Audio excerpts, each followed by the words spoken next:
The dispute between Luminosity, the North American organization, which has the best CSGO team in the world at the moment, the reigning major champions of MLG Columbus, the Brazilian team led by Fallen and powered by Cold Zero, and SK Gaming, the German organization, who famously had Swedish CS teams for most of its history, has come to a close, this dispute that they had. Now, obviously, this is something I've covered on my channel before. I'll put a video here. There was one initially when an ESPN story was published where it said that SK had signed the Luminosity players to contracts, even though Luminosity said that they had letters of intent with their original organization, and so they felt that it was like there's some trickery had gone on SK's part, like they hadn't spoken to Luminosity, the org, and they tried to trick the players into joining SK, even though they claimed that wouldn't be legally allowed, and that the Luminosity players now wanted to stay with Luminosity. Then there was another video that I'll link there where Fallen made a statement about all of this and told his side of the story and tried to give more detail, and I broke a lot of that down because there were a lot of inconsistencies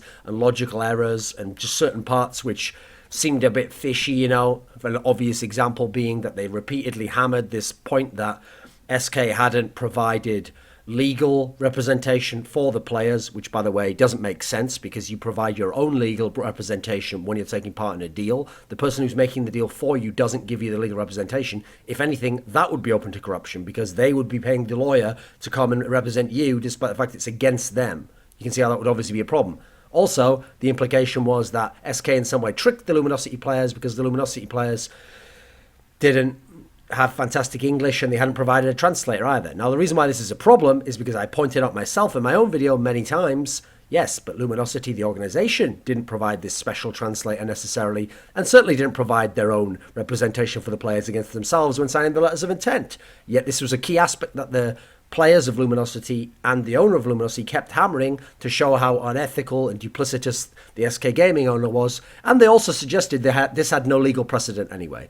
That actually the letters of intent with Luminosity as an org meant that the players could stay with Luminosity as an org, and those letters of intent would take precedence over the contract that they had already signed with SK Gaming 3 days before the major, and that this SK owner had lied and he tricked the players into thinking Luminosity was a bad org, and that's why they wanted to leave, and that in fact it was the case that he had even lied about the legal precedent for it, that they wouldn't be able to leave in this scenario, and that it doesn't matter what he'd looked up, and that in court Luminosity would win, and everyone felt this way, and everyone on the outside thought, right, this is being resolved then. The players are going to stay with the org. I mean, possession is 9/10 of the law. You're going to essentially have to get the government, well, not the government, you have to get the court system in some country to force Luminosity, the org, to send you the players, or in some way, as was suggested, WISA or ESL or whoever else, Valve, will have to come forwards and say to Luminosity, the org, right, you have to let these players go to SK. Otherwise, they just stay in Luminosity. Those contracts with SK mean nothing anymore.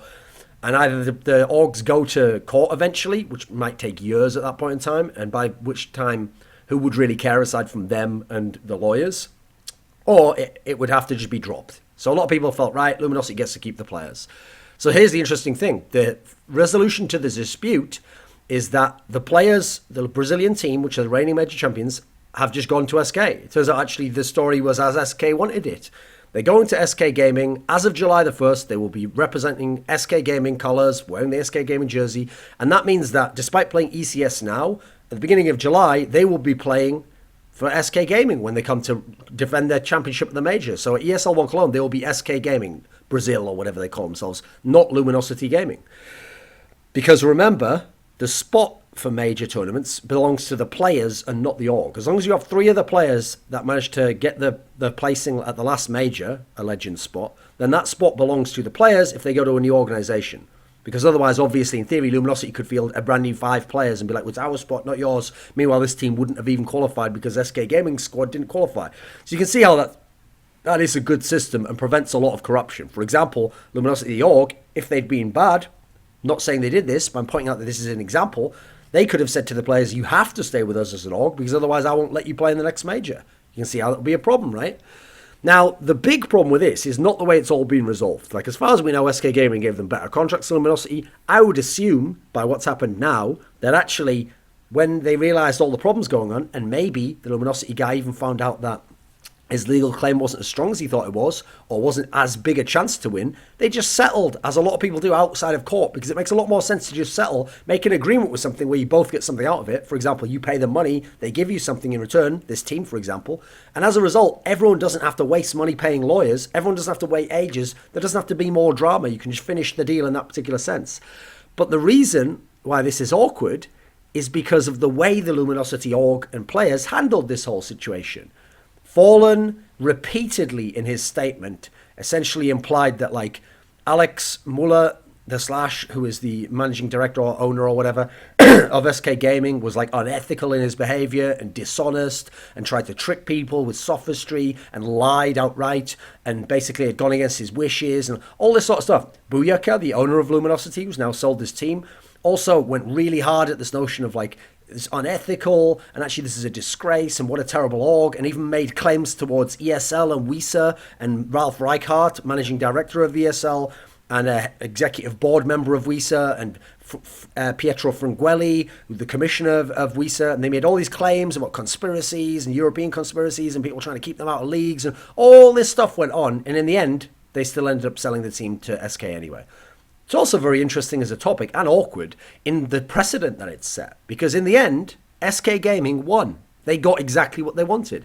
Now, maybe they initially wanted to get the players on July 1st with no extra costs, but there had been a discussion at some point that Fallen himself has initiated, he claims in his statement, that he'd wanted SK to buy them out anyway. So maybe this means they bought them out early. Then again, though, they're only representing them on July 1st. So maybe they haven't bought them out. Maybe the resolution in the end was that they did just go as SK wanted to SK and leave Luminosity. I mean, ultimately, haven't Luminosity lost here? We don't know, because they haven't mentioned if there's a transfer fee or some sort of buyout. So maybe Luminosity's gained in that particular respect. There's also the fact that Luminosity have lost in as much as they haven't got the letters of intent to be the deciding factor here to then allow them to have this team for 1 or 2 more years. Yeah, they lose out on the players in that way. But ultimately, this was the end of the contract anyway. It was July 1st that they would have been out of their contracts, the original ones anyway. So at that point, Luminosity has gotten what was in the original contracts. And I'd say more than that, in as much as the players have played for them, but the players also brought a lot more success than they would have gotten otherwise. So in the end, so much for those letters of intent, right? That everyone was telling us we're ironclad and blah, blah, all the rest of it. See, that's the interesting thing. I even made this point to the Luminosity owner myself when I talked to him.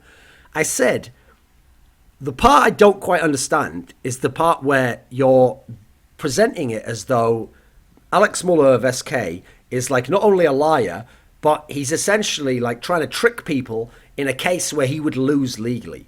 Because say what you want about the guy, he's got his own flaws, he's got his own philosophy that a lot of people wouldn't agree with in terms of esports. But one thing I have to say from dealing with him and seeing the way he's dealt with other transfers is, as far as I can tell, he's never actually broken the law.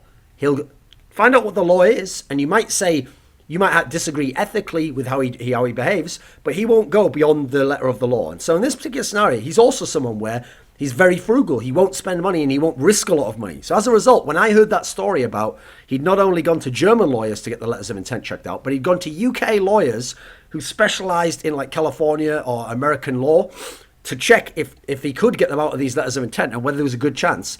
That immediately told me, knowing his background and the way his mind works, to a degree, obviously not great friends with the guy or anything, that told me, right, you know what, those lawyers must have told him there was a pretty good chance he'd win the case, or that it's very unlikely the others would consider to pursue the case, and you'll as long as you can get them to sign the contract, yours will supersede their letters of intent, and they'll eventually end up playing for you. And guess what? If that's the case, those lawyers are right, and he was doing the right thing in terms of his own business and how he wants to run it, and what his moral and ethical compass is towards how you deal with things. There's no law breaking as far as we know in that particular case.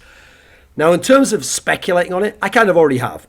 I suspect either the Luminosity guys made all that stinking and in the end just gave up, or people just made the case that let's not have this go to court. Let's not spend a lot more money. Also, remember, there's another aspect to this, which is if you remember Fallen's statement, and also from talking to some of the people involved in this, it's not the case. This is another thing Luminosity did that was a very silly way to do it, I thought. They early on in the case stressed it as though the issue was either the players were going to stay in Luminosity where they had letters of intent, or they were going to go to SK, who tricked them to sign the contracts.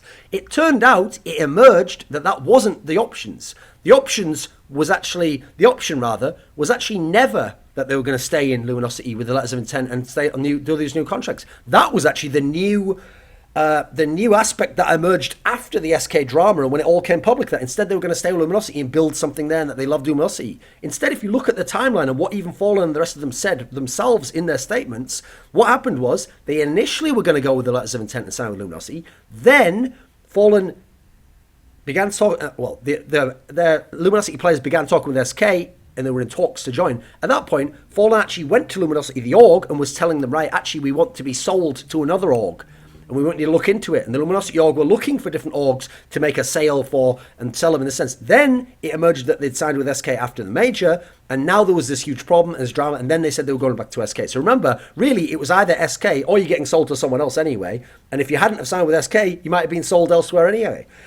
So in this sort of a scenario, it's not surprising that they end up going to SK in the end, because it was going to be that or go somewhere else anyway. And if there's already these contracts and annoying things in place, then it's not the end of the world to just resolve it by actually sending them off there, right?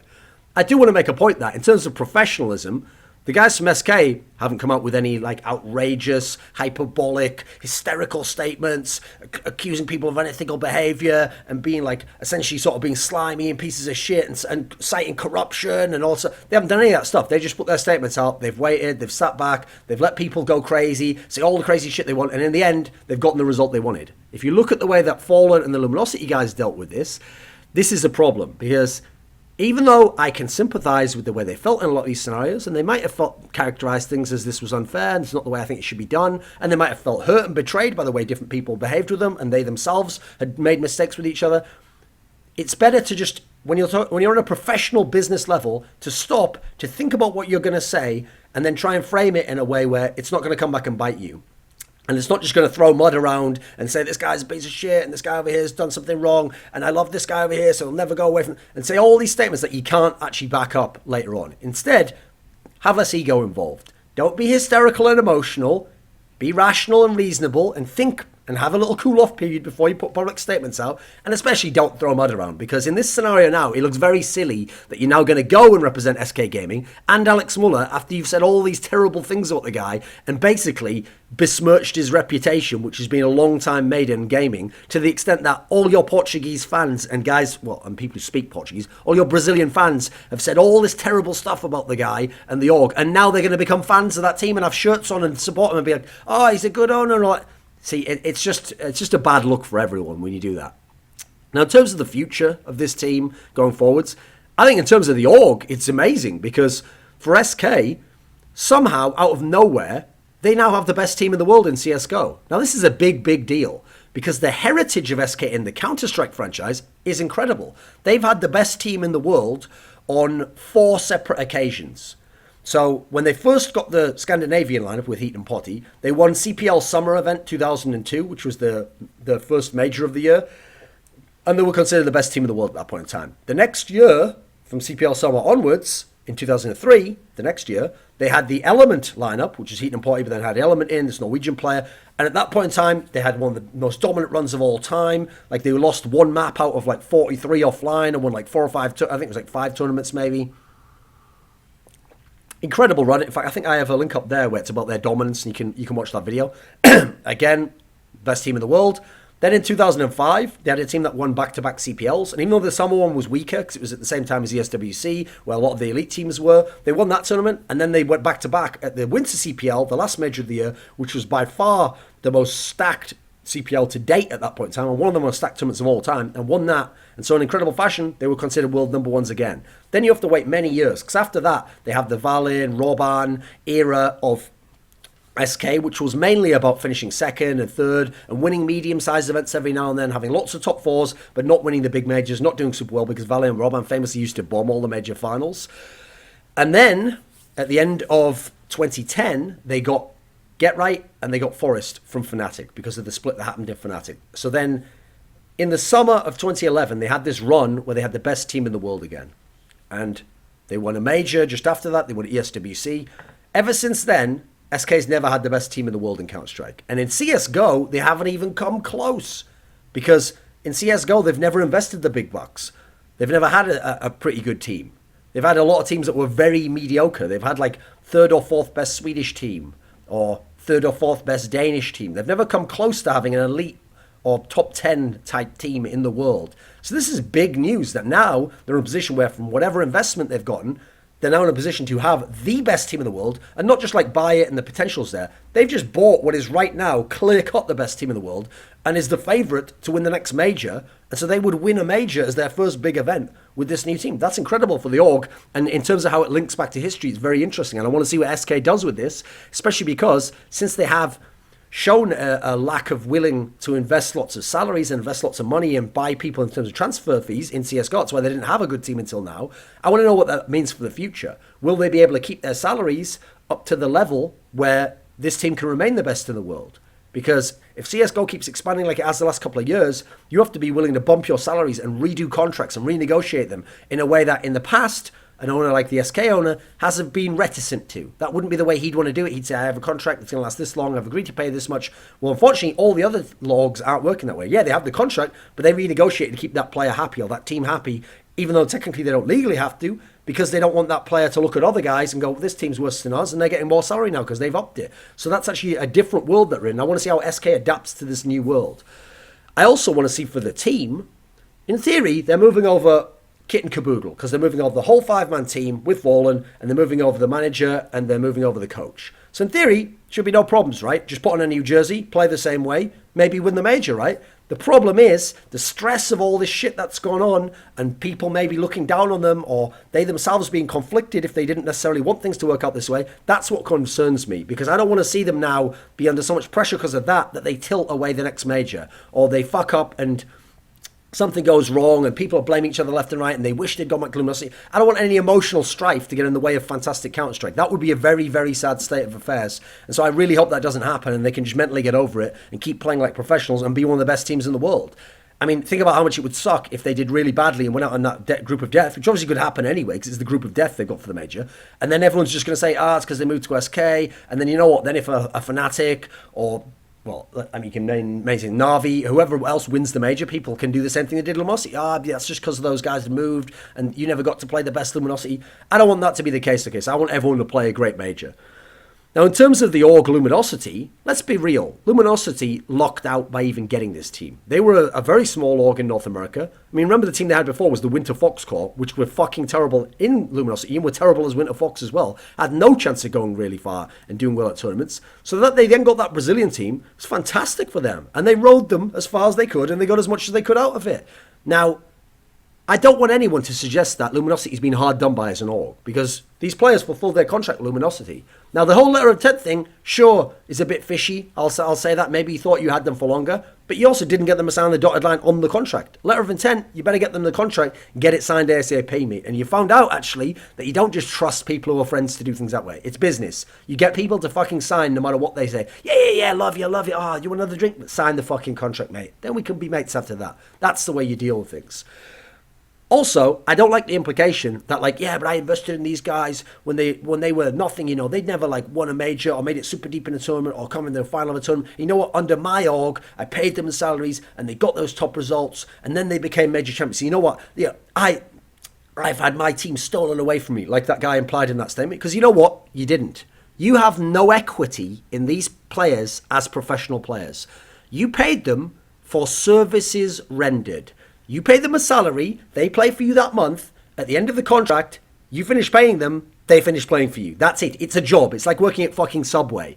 If I work at Subway and while I'm working there, on the side, I'm like writing a book or I'm thinking up some cool ideas. When I then finish working at Subway and I leave, the guy can't be like, well, you know what, I should technically get part of the money from the sale of that book. You know, that idea you had, shouldn't that really be sort of mine as well? Shouldn't you have to do it with me because you did work for me? No, you pay for services rendered, gave you the services. Anything else is different. Like, technically, most teams don't even pay for the results. Some might have bonuses in there you can get. Most teams pay you just to put on a fucking jersey, sit down with their dog shit mouse that whoever it is, I mean, I'm not saying that specifically with Luminosity, but most gaming teams have dog shit peripheral sponsors and headsets that are total crap, and they play, and they do their fucking best, and then that's it. You just pay them to do that and do their media obligations and all the rest of it. You don't pay them for the success. That's actually a secondary aspect. Maybe you pay them a salary in the hopes of that, but that's a very grey area. You can't suggest that you had equity in them. In fact, I made a video that I'll put up there about loyalty. Fucking hell, I wonder if I'm going to actually link all these videos. There's a fucking lot of videos in there. I have a bad habit of not remembering those. So there's a video that I had about loyalty within orgs. So I don't like when orgs phrase it this way. That's why I'm making a point of emphasis about it now. Now, in terms of the next major, this makes it very interesting because, like I said, with the new org aspect, that can at least be in the back of their minds. Maybe that can get to them. Or maybe it doesn't. Maybe they do fantastically, but they do under SK's brand now. So now we start thinking of the SK era. Also, not only is this team the best in the world, incredibly well-rounded, but think of all the teams that are coming. Fnatic's got Olafmeister back. Isn't that so exciting? They're looking to repeat as major champions, which remember, only one team ever did, Fnatic last year from the first to the second major. And if they win another major, not only do they repeat, they become the second team ever to win 2 majors, because only Fnatic has done it so far. They're in a super hard group of death, the hardest group we've ever had in a major. It's going to be really tough. As a result, how exciting for this next major, right?